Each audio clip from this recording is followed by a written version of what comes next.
بیرام خان سلطنت مغلیہ کا سپہ سالار تھا۔ وہ بابر اور ہمایوں کے زمانے میں مغلوں کی خدمت کی تھی۔ ہمایوں کے موت کے بعد اس نے اکبر کو تخت پر بٹھا کر اس کی سرپرستی کی۔ بیرام خان کی مخالفین نے سازشوں کے ذریعے اکبر کو اس سے متنفر کر دیا۔ بالآخر 18 سال کی عمر میں نوجوان بادشاہ بیرام خان کو معزول کر کے سارا اختیارات اپنے ہاتھ میں لیے۔ معزولی کے بعد بیرام خان سفر حج کو روانہ ہوا۔ راستے میں ان کے پرانے دشمنوں نے اسے قتل کر دیا۔ اکبر جانتا تھا کہ اگر بیرام خان جیسی مضبوط شخصیت سے محروم ہونے کے بعد اس نے فوراً ہی جدید فتوحات کا سلسلہ نہ شروع کر دیا تو اس کی ساری ساکھ ختم ہو جائے گی، اور یہ سمجھتے ہوئے کہ بادشاہ ایک نوعمر لڑکا ہے جو بیرام خان کے بل پر حکومت کرتا تھا، ملک کے کونے کونے میں بغاوتیں کھڑی ہو جائے گی۔ لہٰذا اس نے سب سے پہلے جدید فتوحات کی جانب توجہ کی، اور ان جدید فتوحات نے ان کے دوستوں اور دشمنوں کے دلوں میں ان کی استعداد اور قابلیت کا غیر فانی نقش قائم کر دیا۔ اکبر نے اختیارات سنبھالنے کے بعد سب سے پہلے قلعہ گوالیار کی جانب توجہ کی۔ یہ قلعہ ناقابل تسخیر سمجھا جاتا تھا۔ یوں تو قلعہ مانکوٹ کی فتح کے بعد ہی اس قلعہ کو فتح کرنے کی مہم شروع ہو گئی تھی، لیکن ابھی تک یہ قلعہ فتح نہیں ہوا تھا۔ اکبر نے سن 1559 میں حبیب علی قلی خان، مراد علی سلطان اور ایک پوری جماعت کو گوالیار روانہ کر دیا تاکہ وہ اس قلعہ کے فتح کرنے میں قبا خان کی مدد کرے۔ قبا خان نے کئی مہینے سے قلعہ گوالیار کا محاصرہ کر رکھا تھا۔ بیل خان، جس نے قلعہ گوالیار پر قبضہ جما رکھا تھا، نئی جمعیت کے آنے سے بے حد پریشان ہوا۔ آخر اس نے قلعہ کی کنجیاں امراء سلطنت کے حوالے کر دی اور اطاعت قبول کرنے کے بعد بادشاہ کی خدمت میں حاضر ہو گیا۔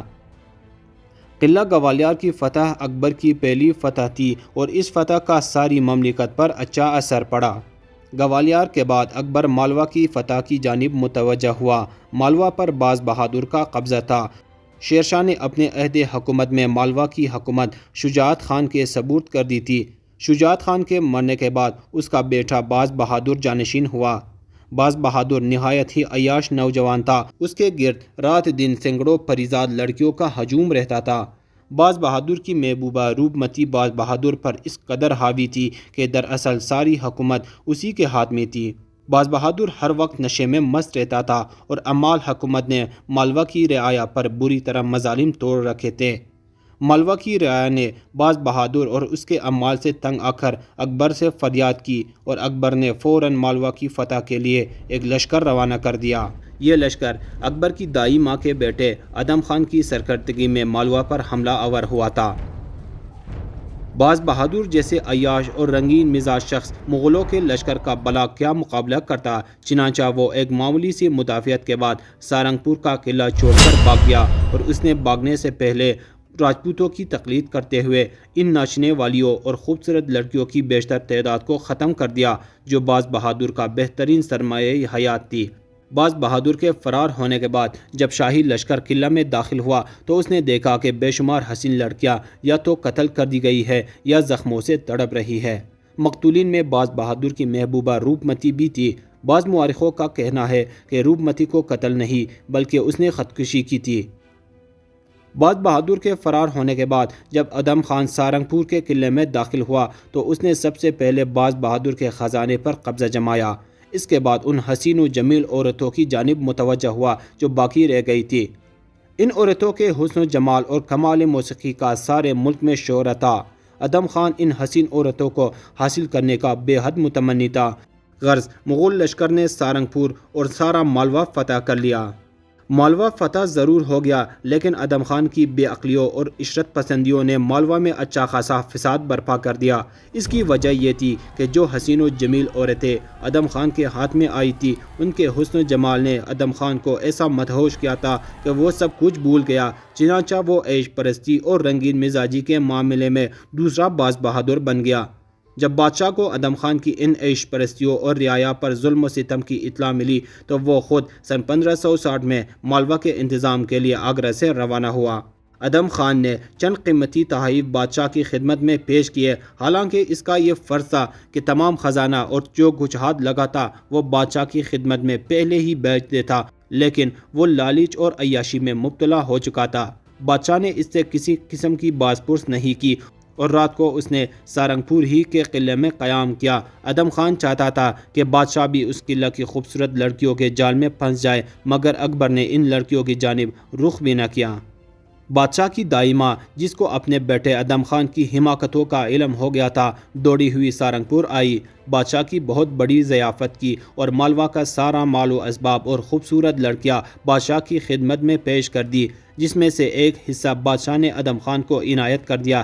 لیکن ادم خان نے یہ ستم کیا کہ خوبصورت لڑکیاں بادشاہ کو نظر کر دی گئی، ان میں سے 2 ادم خان نے فرار کرا لیا تھا۔ یہ لڑکیاں گرفتار کر کے لائی گئی، لیکن ماہم انگا نے ان کو بادشاہ کی خدمت میں پیش ہونے سے قبل ہی اس لیے قتل کرا دیا کہ کہیں یہ بادشاہ کے سامنے اس کے بیٹے ادم خان کے کرتوتوں کا بانڈا نہ پھوڑ دے۔ بادشاہ سب کچھ سمجھ گیا، مگر اس نے چشم پوشی کی اور مالوا کا انتظام قائم کرنے کے بعد آگرہ واپس چلا گیا۔ بادشاہ نے ادم خان سے سارنگپور واپس لے لیا اور پورے مالوا کی حکومت پیر محمد خان شیروانی کے سپرد کر دی۔ حاکم مالوا کو اچانک خبر ملی کہ باز بہادر لشکر لے کر مقابلے کے لیے آ گیا ہے۔ یہ خبر سن کر وہ دریا پار کر کے باز بہادر کے مقابلے کے لیے جانا چاہتا تھا اور پیر محمد خان ڈوب کر مر گیا۔ پیر محمد خان کا ڈوبنا تھا کہ مالوا کے تمام جاگیردار مالوا چھوڑ کر بادشاہ کے پاس آ گئے اور باز بہادر نے دوبارہ مالوا پر قبضہ کر لیا۔ مالوا کے نکل جانے کا اکبر کو بے حد افسوس ہوا۔ اس نے فوراً عبداللہ ازبک کو، جو مالوا کے علاقے سے خوب واقف تھا، لشکر دے کر مالوا روانہ کر دیا۔ عبداللہ ازبک سن 1562 میں مالوا کو دوبارہ فتح کر لیا اور باز بہادر فرار ہو گیا اور مدتوں در بدر ٹوکرے کاتا پھرا۔ آخر اکبر کو اس پر رحم آ گیا، اسے اپنے پاس بلا لیا اور اس قدر دیا کہ وہ ساری عمر کے لیے بے نیاز ہو گیا۔ اکبر کے ابتدائی دور حکومت میں اوت اور بہار کا سارا علاقہ شورش پسندوں سے بھرا پڑا تھا۔ اس کی وجہ یہ تھی کہ شیر شاہ کے دور حکومت سے لے کر ہمایوں کی آمد تک اوت اور بہار کے علاقے ہی پٹھانوں کی سرگرمیوں کا مرکز بنے رہے تھے۔ چنانچہ ہیمو بقال کا وہ فتنہ جس نے مغلیہ حکومت کو قائم ہوتے ہی اکاڑ کر پھینک دیا تھا، اسی خطرناک علاقے سے اٹھا تھا۔ اکبر نہایت ہی دوراندیش حکمراں تھا۔ اس نے یہ سمجھ لیا تھا کہ جب تک بہار اور اوت پر پوری طرح تسلط نہیں ہوگا، اس وقت تک مغلیہ حکومت کی مشکلات کا خاتمہ ناممکن ہے۔ انہوں نے خاندان سور کے آخری بادشاہ عادل کے بیٹے کو اپنا سردار بنایا، اسے شیر خان کا خطاب دیا۔ گویا انہوں نے ہندوستان میں نئے سرے سے پٹھان حکومت کے قیام کی تیاریاں شروع کر دی اور خان زمان پر حملے بھی شروع کر دیے۔ ان حملوں کا نتیجہ یہ ہوا کہ خان زمان لشکر لے کر میدان میں آ گیا۔ پٹھانوں اور مغلوں میں پھر ایک بار فیصلہ کن جنگ چھڑ گئی، جس میں مغلوں کو فتح ہوئی اور خان زمان کو بے اندازہ خزانہ اور ہاتھی گھوڑے ہاتھ لگے۔ مغلوں کی اس فتح کے بعد افغان تو دب گئے، لیکن خان زمان اور چند دوسرے مغل سرداروں کو یہ مغالطہ ہو گیا کہ جب ہم پٹھان جیسی مضبوط قوم کو زیر کر سکتے ہیں تو کوئی وجہ نہیں معلوم ہوتی کہ اودھ اور بہار میں اپنی آزاد حکومت قائم نہ کر سکے۔ چنانچہ انہوں نے باغیانہ سرگرمیاں شروع کر دی۔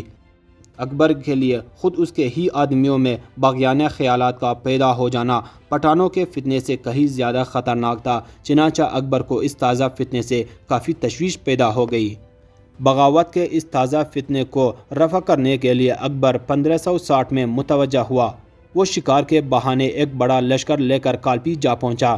خان زمان علی قلی خان، جو اکبر کے خلاف برابر سازشیں کر رہا تھا، جب اس نے یہ دیکھا کہ اکبر اس کے سر پر آ کر مسلط ہو گیا ہے تو اس نے اسی میں بہتری سمجھی کہ اکبر کے خدمت میں حاضر ہونے کے بعد سارا مال غنیمت اور ہاتھی گھوڑے پیش کر دے تاکہ بادشاہ خوش ہو کر ان کی خطا معاف کر دے۔